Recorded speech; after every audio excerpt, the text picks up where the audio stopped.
Assalamualaikum warahmatullahi wabarakatuh. Salam Yesu.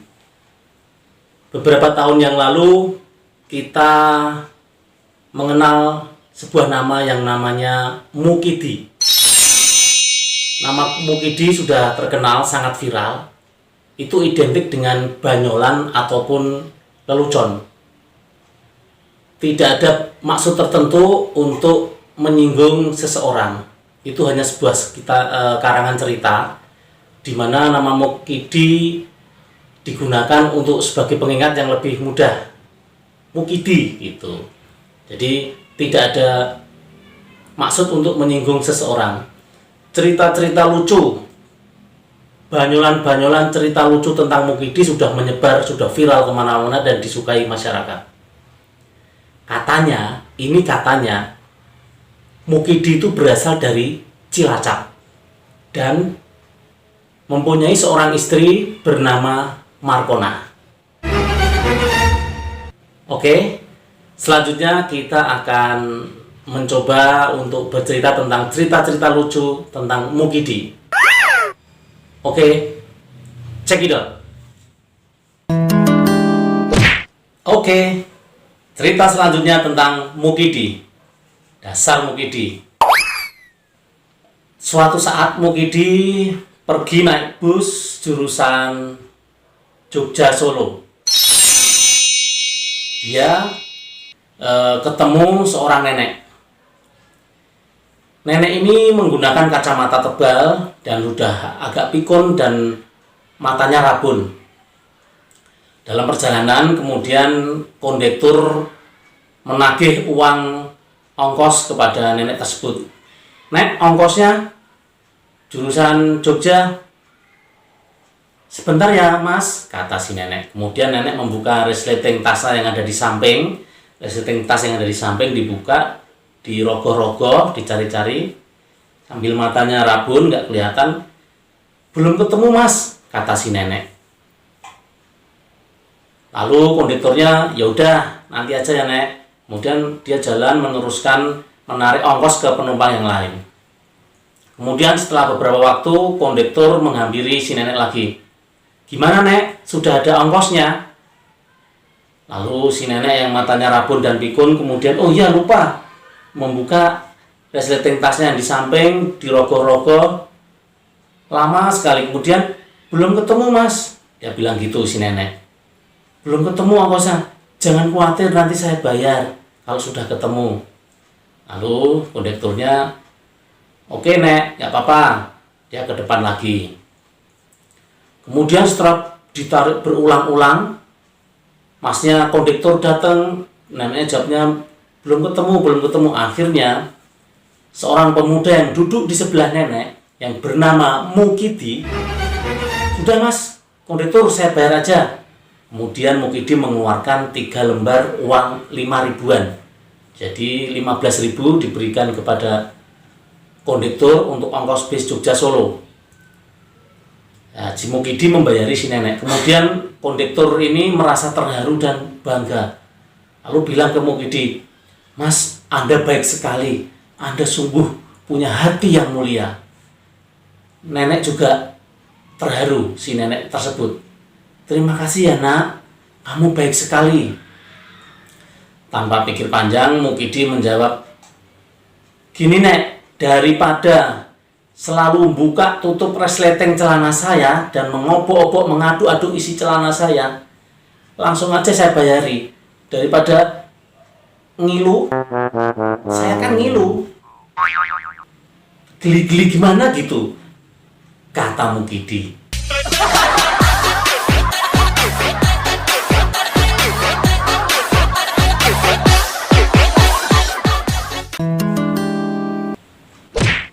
Oke, kita lanjutkan cerita Mukidi selanjutnya.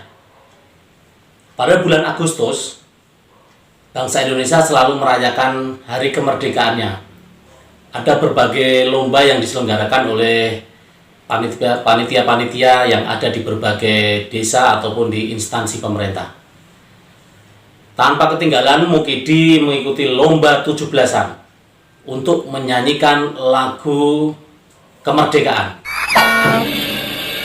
Para juri kemudian mempersilahkan Mukidi untuk naik ke atas panggung. Dengan pede, Mukidi mulai bernyanyi.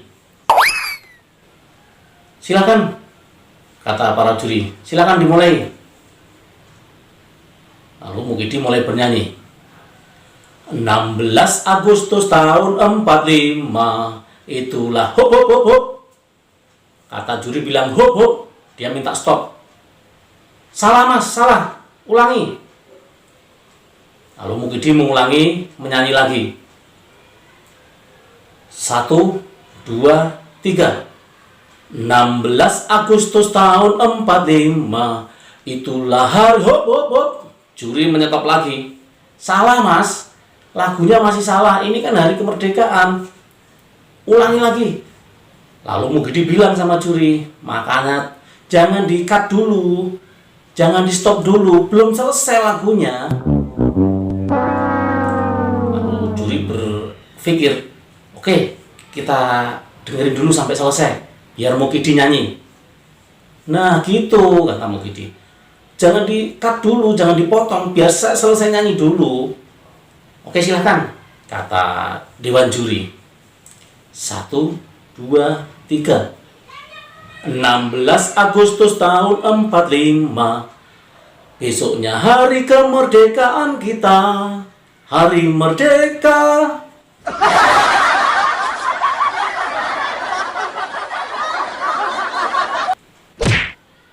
Oke, cerita selanjutnya. Mukidi berbelanja di warung sebelah, di warung janda yang budek. Yang budek, yang telinganya nggak bisa denger. Jadi begini ceritanya. Mukidi datang ke warung tersebut dan dia mau membeli telur. Mbak, ada telur? Lalu si penjualnya bilang, apa mas? Kurang jelas. Gak denger, kurang jelas. Ada telur? Gak denger. Lalu Mukidi, oh iya ya, dia kan budek, gak bisa dengar. Lalu dia menyingsingkan lengannya, kemudian dia gini, ini, nunjuk ini dia. Baru si janda mudeng, oh, telur ya mas, telur ya. Nah, Mukidi bilang oke. Diambillah telur oleh janda dan diberikan ke Mukidi. Kemudian Mukidi beli lagi, mau beli tahu. Aku mau beli tahu. Ada tahu mbak? Kata Mukidi. Ada tahu. Lalu mbaknya bilang, apa mas? Gak dengar. Apa gak dengar? Oh iya ya. Mbaknya kan gak dengar, kata Mukidi. Lalu dia membuka kancing bajunya, dibuka. Kemudian dia menunjukkan perutnya yang six-pack, yang kayak kotak-kotak itu. Baru mbaknya, oh, mbak penjual warungnya, ya, tahu ya mas, mau beli tahu ya? Mukidi menganggukkan kepala. Lalu diambilkanlah tahu oleh penjual warung itu, diberikan ke Mukidi. Lalu Mukidi berpikir, wah, bikin oseng-oseng, telur, tahu, dicampur terong, enak ini. Harus beli terong ini. Kemudian Mukidi bilang, ada terong mbak, beli terong. Apa mas? Gak dengar, gak jelas. Wah, iya ya, terong. Lalu Mukidi berpikir keras ini. Lalu dia melepaskan celananya dan menunjukkan sesuatu. Lalu si penjualnya ketawa. Oh iya. Tahu mas, tahu. Mau beli cabai rawit ya? Mau beli cabai rawit ya mas? Aduh, Mukidi langsung lemes. Terong dikira cabai rawit.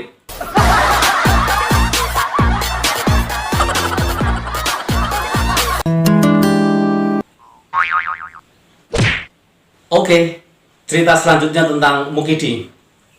Gara-gara istrinya hamil, maka istri Mukidi yang bernama Markonah ngidam minta dibelikan kepiting.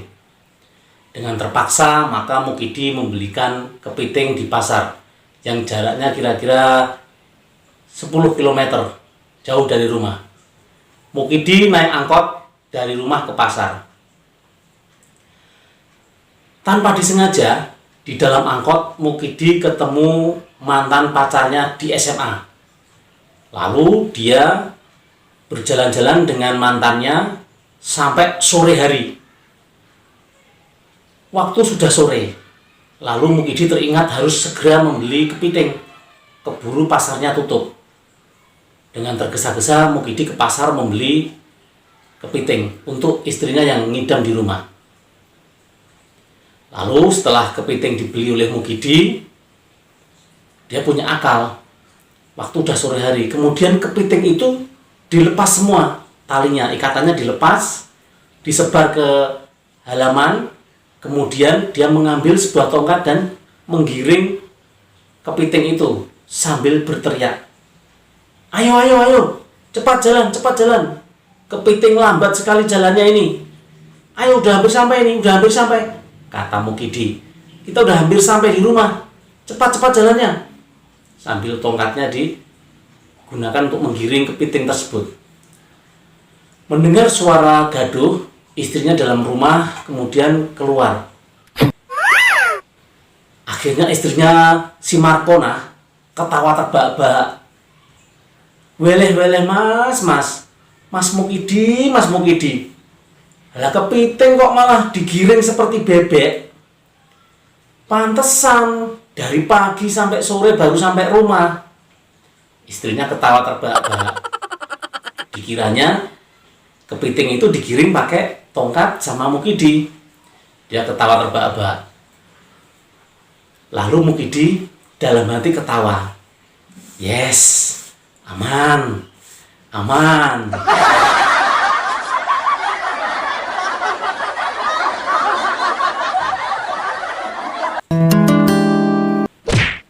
Oke, kita mulai cerita tentang Mukidi. Pada suatu siang, Mukidi jalan-jalan. Kemudian dia berbelok masuk ke sebuah warteg, warung Tegal, warung makan. Mukidi bilang, "Assalamualaikum.